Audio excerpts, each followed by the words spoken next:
Acho que no Brasil ninguém está acostumado com um político de ideias e princípios fortes, né? Com independência de posição. Política não necessariamente você tem que ter esquerda ou direita, você tem que ser Bolsonaro ou Lula. Você pode simplesmente não gostar de nenhum dos dois. E qual que é o problema?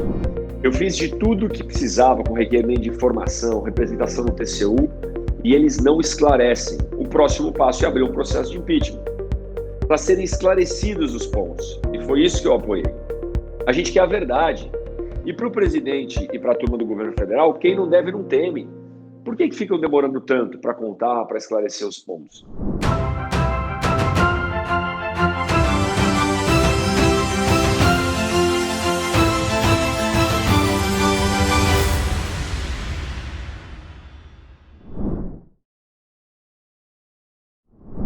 Você vai conferir agora uma entrevista exclusiva com o pré-candidato ao governo de São Paulo e deputado federal Vinícius Poit.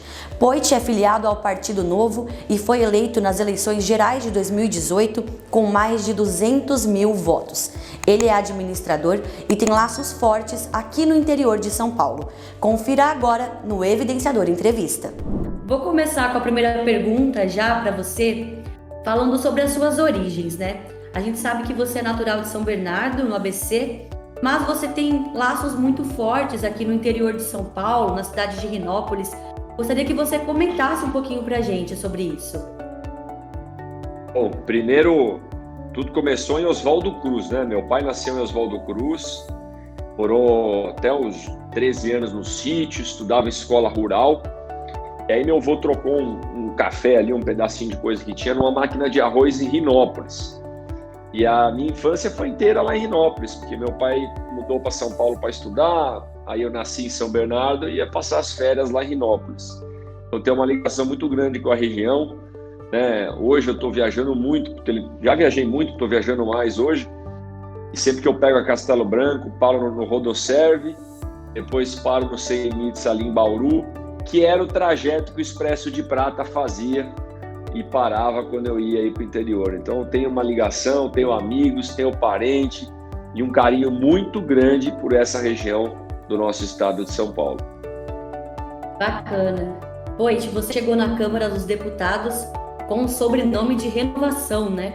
Você fala muito sobre isso, e quem te acompanha sabe.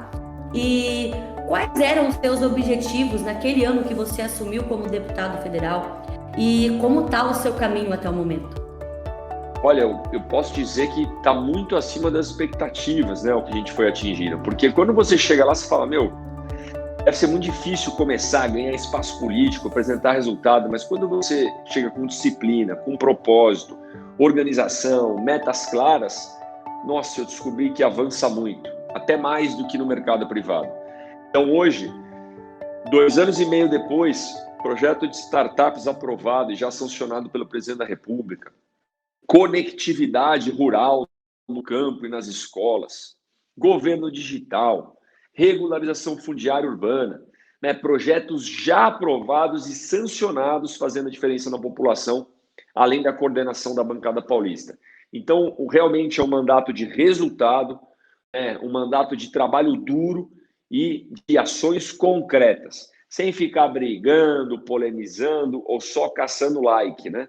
E sim trabalhando pela população. Muito bom, Vinícius. E você ficou muito conhecido através das redes sociais, né? E você continua compartilhando passo a passo todo o seu trabalho.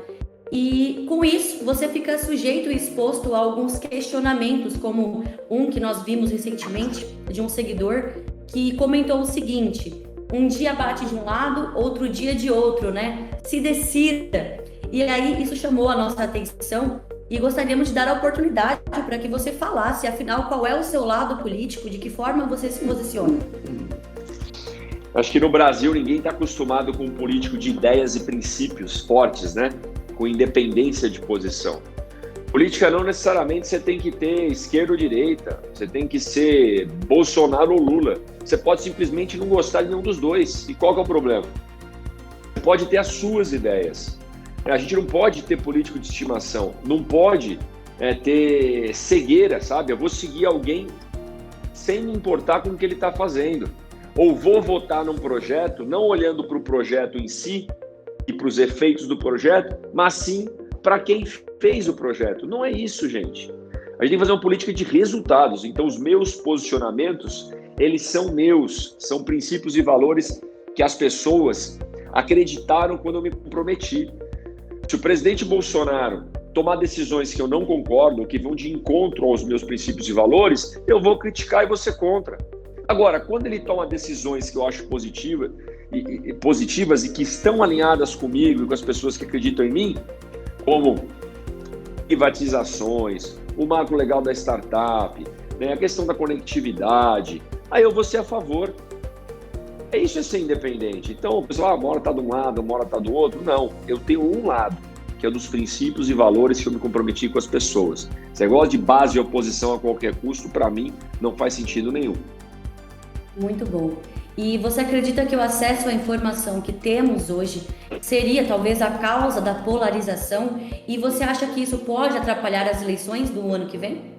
Olha, as mídias sociais, né? Estamos até botando meu celular para carregar. Isso aqui é uma faca de dois gumes. É muito positivo para a gente se comunicar, falar com a população, falar com mais gente com menor custo.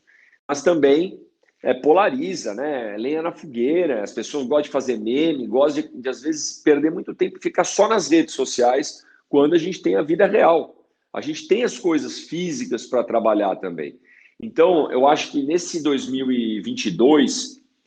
vai ser muito polarizada ainda a eleição, assim como foi em 2018, foi em 2020, mas existe uma maioria silenciosa das pessoas que quer solução, que quer trabalho, que também cansou desse negócio, tudo, parece que não tem trabalho, o político vai ficar o dia inteiro fazendo meme, vídeo, dando risada, tirando sarro do outro, então não é para ser eleito. Eu não quero ninguém me representando assim, não. Eu quero alguém que trabalha duro, acorda cedo, pega no batente e entrega resultado, que é que eu fiz no meu mandato. Então, apesar de acreditar que sim, a tecnologia, as coisas estão influenciando nessa polarização e no distanciamento do mundo real, a gente tem que voltar, tem que botar o pé no chão e eu acredito que existe uma maioria dos paulistas que querem gente que trabalha e fica menos na internet.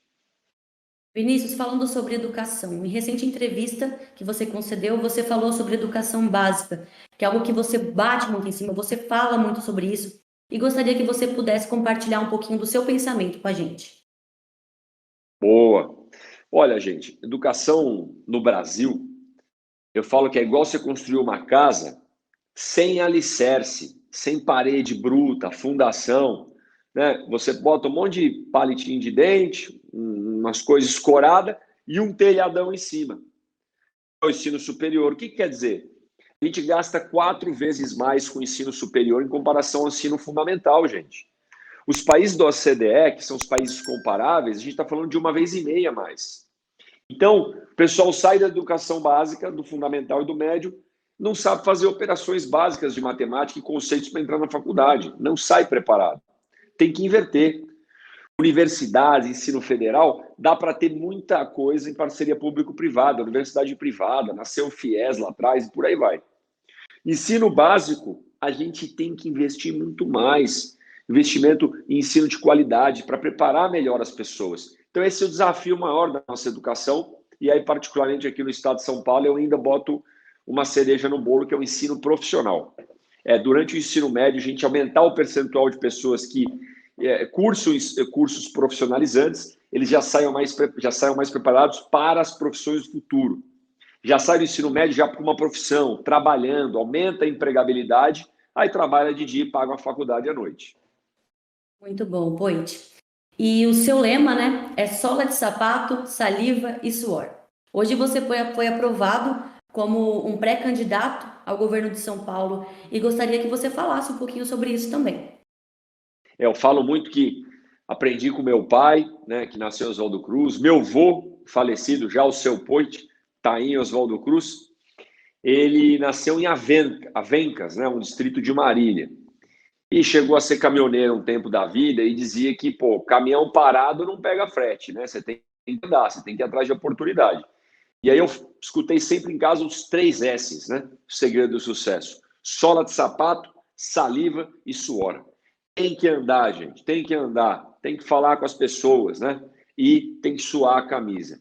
Isso eu fiz, ganhei a eleição em 2018, e a gente está fazendo muito durante o mandato, né? O que permitiu hoje, depois de um processo seletivo exaustivo, puxado, rígido, sermos confirmados, processo seletivo encerrado, como pré-candidato do Partido Novo ao governo de São Paulo, né? Para ter uma cara nova. São Paulo não quer o PT, não quer a esquerda, São Paulo não quer ficar na mão do PSDB para sempre. São Paulo quer um novo governador, São Paulo quer renovação. Alguém que trabalha pelas pessoas e para todas as pessoas, não só para uma parte. E alguém que trabalha, menos mitada, menos lacrada, menos internet e mais trabalho e mais entrega. Essa é a nossa pegada, com equilíbrio, com diálogo, que a gente vem para essa pré-candidatura. E fim do super salário aprovado pela Câmara dos Deputados. Qual é o próximo passo, Poit?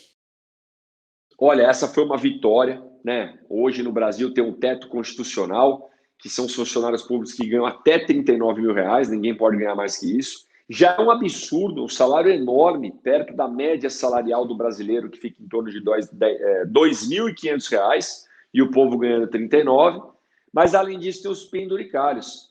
Vale internet, vale não sei o quê, e vale creche, e auxílio moradia, aí auxílio isso, auxílio aquilo. Tem juiz, tem promotor que às vezes ganha 60, 70, 80 mil reais por mês. Então, o nosso projeto para acabar com os super salários foi aprovado na Câmara, acaba com esses penduricários, o extra-teto, agora vai para o Senado, esperamos que seja aprovado logo no Senado para o presidente da República sancionar e acabar com esse absurdo no Brasil. E o fim dos privilégios foi uma bandeira, né, do Novo desde o início, quando nós conhecemos o partido, e que você continua ainda pregando isso. Desde o início da sua carreira, quais foram os trabalhos que você realizou em prol disso e como é que está esse tema atualmente? Olha, desde que eu ganhei a eleição em 2018, já começou ali lutando contra o aumento de salários, né, dos deputados na virada da legislatura. De 2018 para 2019, é o que a gente chama de virada da legislatura, né? Saem os deputados que estavam lá entre os que foram eleitos. E estava em curso o aumento do salário dos deputados. Toda virada de legislatura tinha aumento de salário dos deputados. Ia aumentar de 36 para 39 mil reais. Aí eu fiquei sabendo disso, botei um abaixo-assinado, mais de 1 milhão de assinaturas. O presidente Rodrigo Maia me recebeu na época, eu falei, isso é um absurdo, tal. Ele até concordou, mas disse que não conseguia controlar tudo. Mas depois, com bastante pressão, a gente conseguiu vencer. E pela primeira vez da história, não aumentou o salário dos deputados na virada de legislatura. Esse foi nosso primeiro combate aos privilégios. Depois a gente já foi para o fim do fundo eleitoral e do fundo partidário. Todo mundo está vendo um absurdo que é o tal do fundão de 6 bi, que é aumentado de 2 para 6. Excrescências, a gente tem que acabar com isso, ainda dá tempo do presidente Bolsonaro vetar, por exemplo. Depois deu exemplo na carne. Não utilizando auxílio moradia, nem apartamento funcional, nem carro, nem motorista, nem seguro-saúde infinito, previdência especial, cortando o número de assessor, cortando o número de reembolso, e aí sendo por mais de uma vez o primeiro lugar no ranking dos políticos por conta dessa economia. Então, palavras comovem muito, gente, mas são os exemplos e as atitudes que arrastam, e a gente busca dar exemplo através do nosso mandato. Poit, falando sobre pandemia, na sua visão, né, como político, você acha qual seria a maior dificuldade do país no pós-pandemia, na sua visão? Olha, restabelecer as condições de saúde, né, e as instalações de todos, mas no pós-pandemia, já todo mundo vacinado, todo mundo bem, sem dúvida nenhuma, restabelecer a economia, né, a geração de empregos, os empreendedores voltarem a viver, porque essa crise foi muito dura para a economia.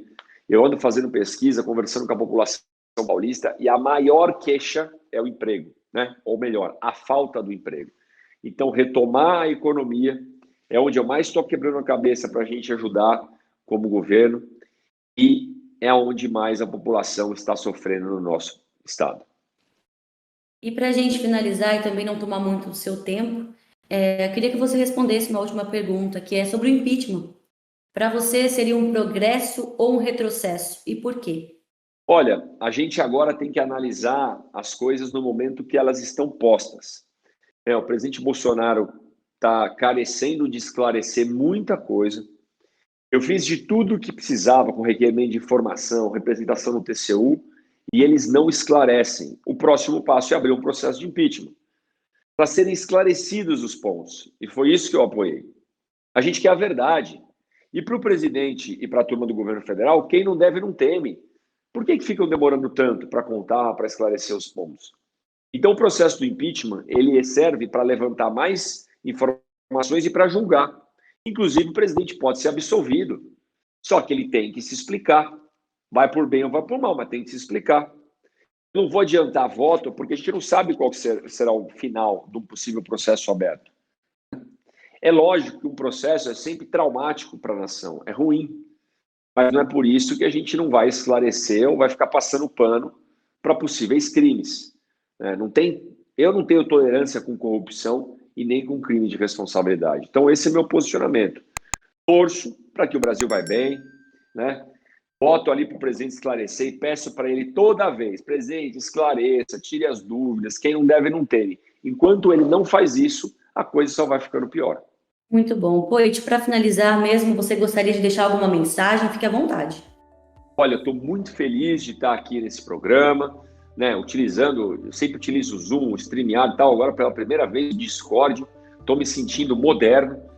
Porque outro dia, quando eu descobri o que era o tal do cringe, eu falei, puxa, eu acho que eu já estou meio cringe, né? Hoje estou muito feliz porque 35 anos estava vacinando na cidade de São Paulo, tomei a primeira dose, né? Espero que todos se vacinem rápido também. Quando chegar a sua vez, não hesite, não escolha, vacina com a que tiver, entendeu? E vamos ajudar as pessoas a retomarem a saúde logo. Contem comigo para representar a nossa Alta Paulista, noroeste do estado de São Paulo, a nossa região, né, que é a minha região. Contem comigo e agora mais do que nunca como pré-candidato ao governo do estado de São Paulo. Eu fico à disposição, gente. Poit, mais uma vez agradecemos pela sua participação, um prazer falar com você mais uma vez e boa sorte na caminhada. Prazer é todo meu, em breve estarei fisicamente na região para poder falar, dar entrevista, atualizar e principalmente escutar o cidadão. Obrigado, um abraço.